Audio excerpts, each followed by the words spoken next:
Hi everyone, how are we? So yes, I am house sitting again. So the one behind me here is Bailey, and there is another one running around as well. Her name is Indy, so she might jump up here at some point.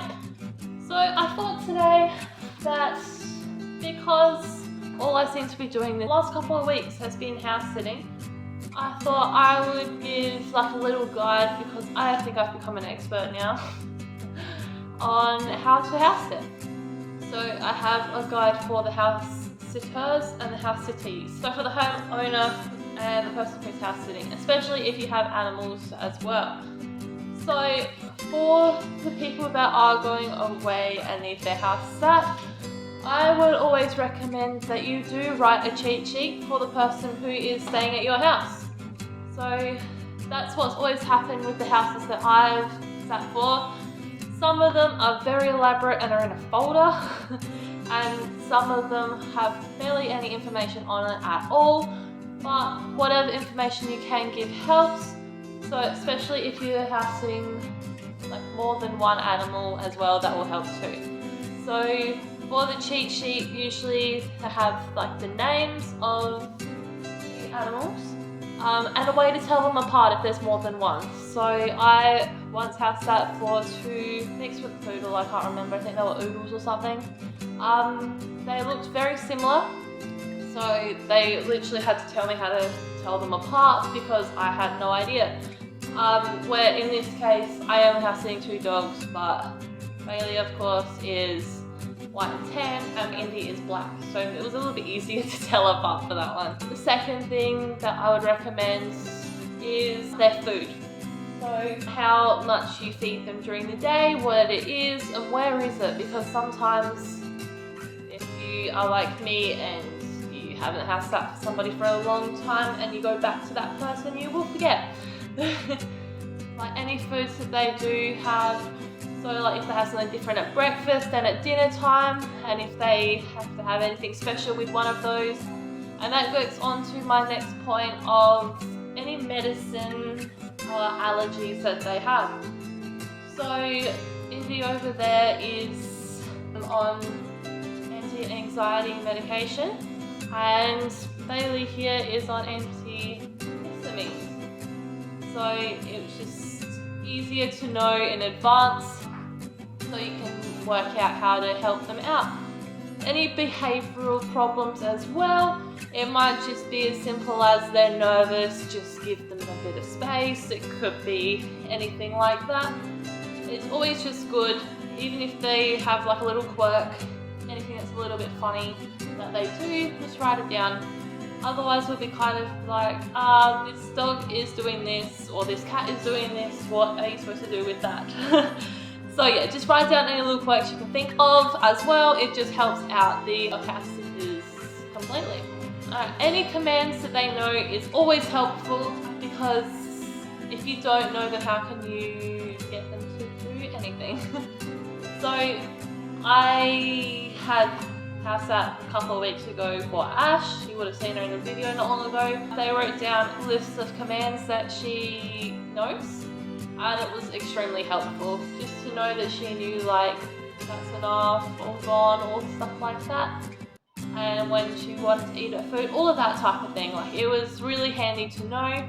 If they don't know any, that's fine too. Just whatever you know that works for them is always good. And another one is where they eat and sleep. So I know that a lot of people have their dogs with them in their bed. It's weird for me because my dog doesn't sleep in our bed, she sleeps in her own bed. So house sitting is always a little bit weird, but if they have a certain place that they sleep or they like to nap, write that down just in case you can't find them or anything like that. And where they eat's also good too, because you don't want to be feeding them somewhere they're not supposed to be fed, because then they might keep that and they want to do that when their original owners are back, and that's not always good. Also on this cheat sheet, I will put any household things that you need done. So like bin days, definitely. So when your bins need to go out and when they need to come back in. Plants, if you need to water them at all, if you need to mow a lawn or anything, that That's usually for like the longest days, but it's always good to know in advance. And like awkward appliances or things that don't quite work properly. And if they're a hard appliance, leave an instruction manual. Leave a little bit of that in your cheat sheet. Or you can just leave out the whole manual like my last people did. Yeah, so any like doors or windows that get stuck or don't open or close or work properly, that's always good to know as well. Where to find some things is usually good. You don't want to be running around the house trying to find something or end up going out and buying something and then finding it later. Now, I have done that in this house, but that's okay. And phone numbers. Phone numbers are always good just in case something happens to the animal or to the house. So you got some way to someone you can kind of call or message and be like, hey, this feels weird, this is out of the ordinary, what should I do?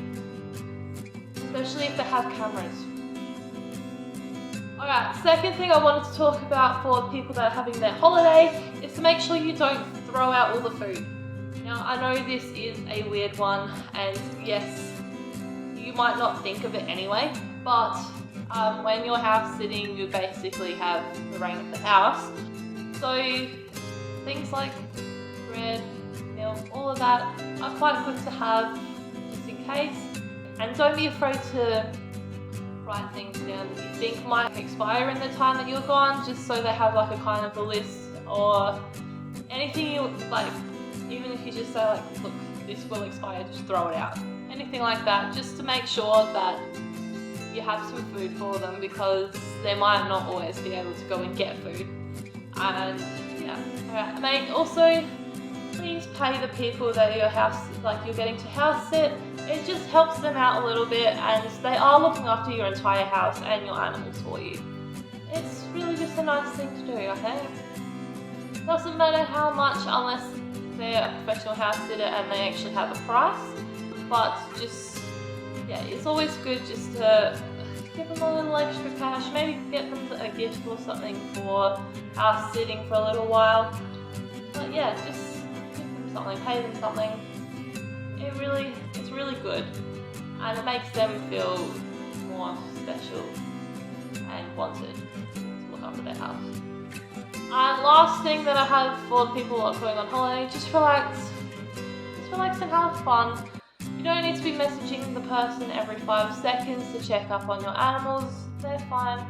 Your house is fine. If not, they would have called you or messaged you something about that. So just relax. Go on that picnic. Go do that exciting thing that you wanted to go do. We got it. We've got this. Alright, now it's time to flip and reverse. Now it's things for the house sitter to do. So, first things first. Make sure it's not just about having a house to yourself. It's also about house sitting the pets. It's always about the pets for me. I don't mind so much. I do live at home, so it is good to be able to house sit and get out of that space for a little while. But also, I just love the animals. I don't mind if it's, like, we don't mind what your house looks like. We don't mind anything like that. But just make sure that it's not just about the house, and that you love and care for the animals as well. Obviously, you have to care a little bit, but make sure you care lots. They've just lost their owners for a week, or however long. They're not going to be happy, they're probably going to be upset, but they'll relax and they'll come to you. So just make sure that you're not just in it for the house. Right. And I always, every time I go and house sit, I always meet the animals first, meet the people first. And it's just a really good way to make sure that you want to house sit this people first of all. And to meet the animals as well is always good. So when you're doing that, make sure you pay half your time to the owner, and make sure you pay half the time to the pets. Now don't be afraid to get down and like play with the pets a little bit. Honestly, it takes a load off of the owner's mind, and especially with Indy over there. She is very anxiety ridden and doesn't like very many people, but she came straight over to me and cuddled with me, so it made them relieved that Obviously, I know how to look after anxiety-ridden animals because really it's full of it. But yeah, it just made them more comfortable to leave them with me. So another thing I always think of is don't go too far away from home or your work. You don't want to take time off of work for this. Most of the animals know that people have to leave the house. They understand that and they'll be fine. So if you're going to house sit, I probably wouldn't do it like more than an hour away from your home or from your work. Just because it's not, unless you want to do the holiday thing too, but obviously the only income you're getting is whatever they're paying you, and they might not be. Should.